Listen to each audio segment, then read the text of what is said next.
Magandang araw sa inyo mga idol. Ito, balik nagsakray tayo. Ang dadayuin ko naman mga idol yung Camp Joaquin. Dito pa rin sa Pakiling River mga idol.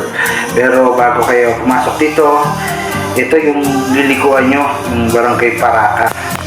Tapos kanan kayo sa Barangay Paraca, diretso-diretso lang. Makikita nyo dun yung Barangay Mikmik, yun mga idol. Pasok lang kayo, diretso-diretso lang. Yun mga idol, medyo rough road. Kaya mapapasabak talaga yung motor nyo pagka punta kayo rito. Kaya formas nyo mga idol. Siguraduhin nyo matibay yung inyong mga gulong kasi para hindi kayo maplatan dahil malayo ang vulcanizing dito idol.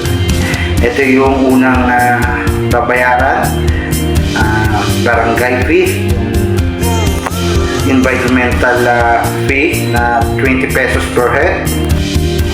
Susunod, meron na naman kayong babayaran na pangalawang toll kasi private itong mga idol kaya naniningil sila. 50 pesos para sa motor, tapos 100 pesos yung para sa 4 wheels mga idol.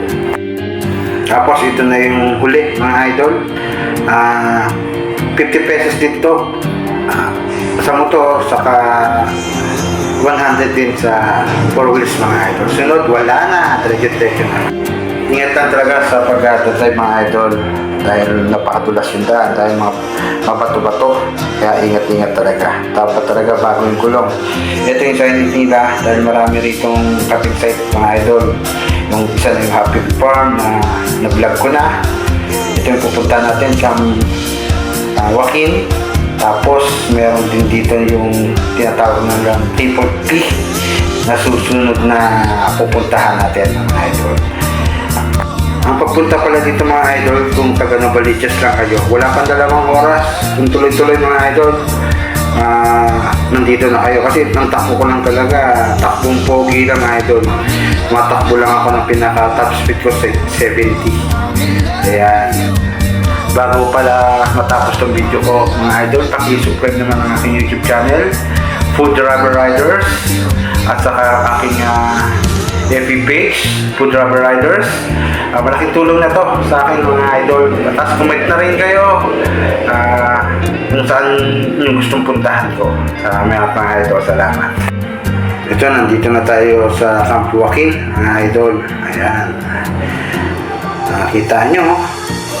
Ito yung mga kanilang mga cottages. Magpapark lang ako at magbabayad.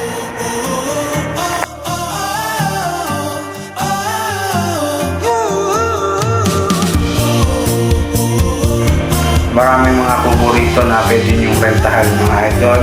Nandun sa comment section, sa post ko, mababasa nyo doon kung magkano daw.